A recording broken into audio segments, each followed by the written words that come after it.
This video looks at finding the correct installation method to use for your cables and, once known, how to determine the correct size of conductor for the circuit load. The tables and comments in this video will be specific to the Brown Wiring Regulations book, Amendment Number 2. Appendix 4 of this book contains much useful information and many tables, and the video will help you to understand what the numbers mean and how to select the correct cable sizes for the circuit load. Some of the questions we've been asked include things like: why does a cable that is clipped direct to a surface have a different amps rating to the same size cables that are inside a conduit? And why do we prefer to put single insulated cables in a conduit and not twin and earth cables? It's mostly to do with heat loss, or rather heat buildup. As current flows through a conductor, which is often copper, there will be collisions between electrons as they are forced through the copper, and this will generate heat. The question is, how easily can the conductor shed this heat? A bare conductor in free air can lose any generated heat freely and easily into the surrounding environment. An insulated conductor, as in single cables, can still lose any generated heat into the surrounding environment, but at a reduced rate. The insulation is reducing the rate of thermal flow. With insulated and sheathed conductors, such as twin and earth cables, the heat loss is reduced even further, as the sheathing and insulation act together to reduce the heat loss. In effect, the sheathing is acting like an overcoat. An insulated and sheathed conductor that is installed in thermal insulation and is between a ceiling and floorboards will have the most difficulty in losing any generated heat. This is the worst case scenario for the cable. The thermal insulation does what it is supposed to do and severely restricts thermal losses. Installing a cable between the floorboards and ceiling is the same as putting the cable in a box. Now, any heat that is lost is reflected back and retained within the cavity. The problem is not the copper conductor, as copper melts at a relatively high 1200 degrees Celsius. It's the PVC insulation that begins to degrade above 70 degrees Celsius for thermo-plastic insulation and sheathing, and 90 degrees Celsius for some other types. Just keep in mind that almost everything that we do to a cable will make its thermal conditions worse. Let's begin with twin and earth cable, as this is the most popular cable for domestic installations.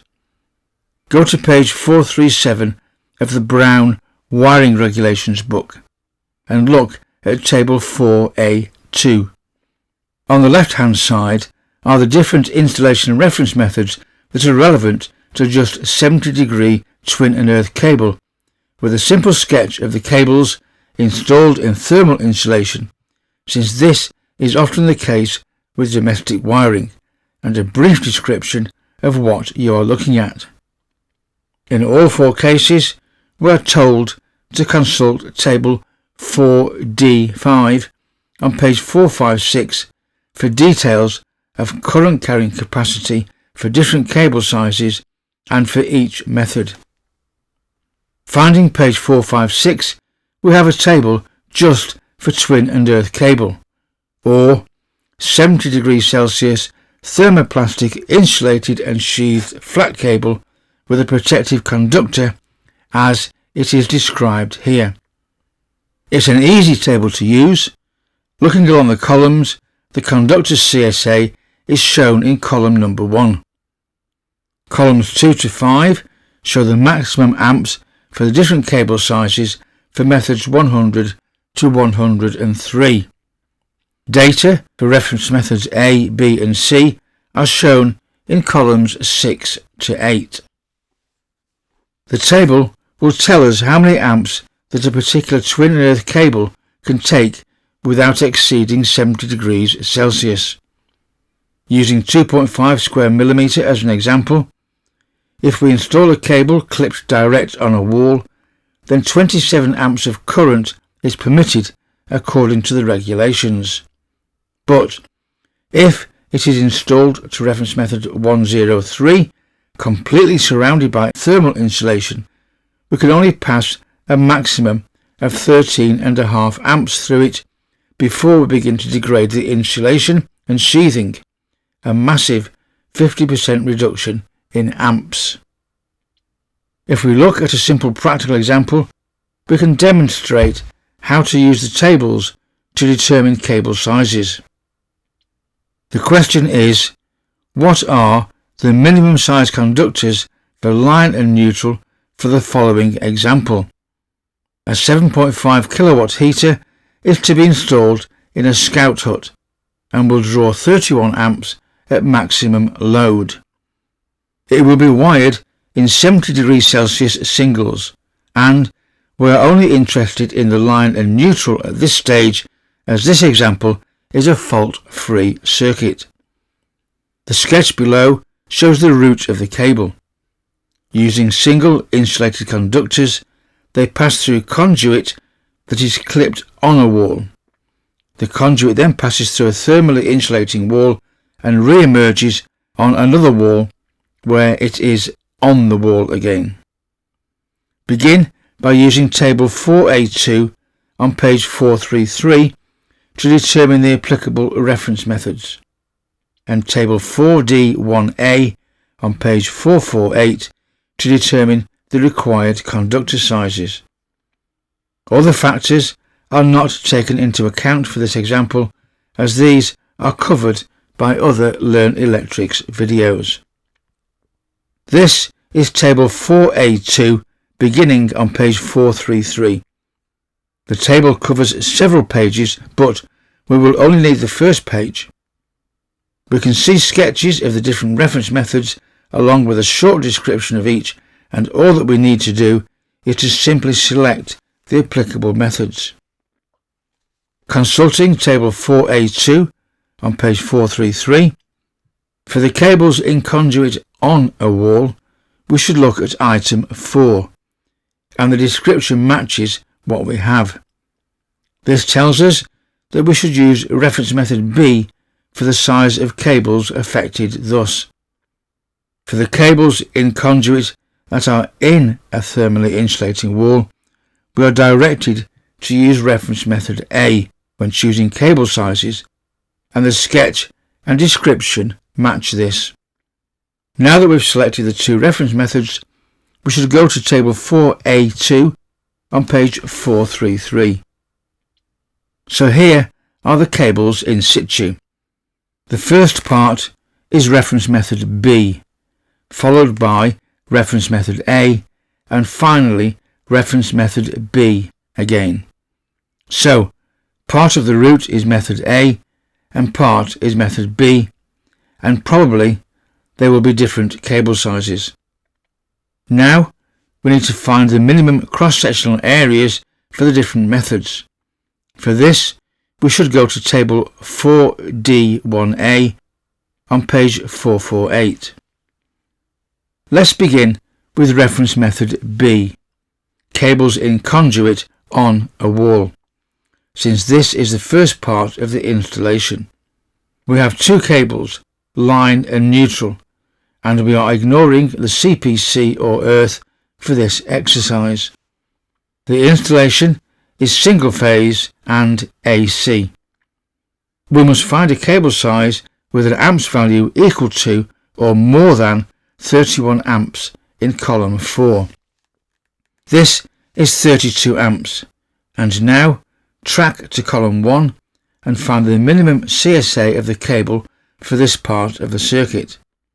This is shown as a minimum CSA of 4 square millimeters, and this will also be the same size cable for the last part of the installation. Now we can find the minimum cable size for the middle part of the installation. This is reference method A. The cable is in conduit in a thermally insulating wall. 2 cables, single phase, AC again. We must find a value equal to or greater than 31 amps in column 2 this time, which is 34 amps. Now track left to column 1 and find the CSA of the cable, which is shown as 6 square millimeters. So, we now have some answers. 4 square millimeter cable for the cables that are in conduit on the wall, and 6 square millimeters for the cables that are enclosed in conduit in a thermally insulating wall. We now have a choice.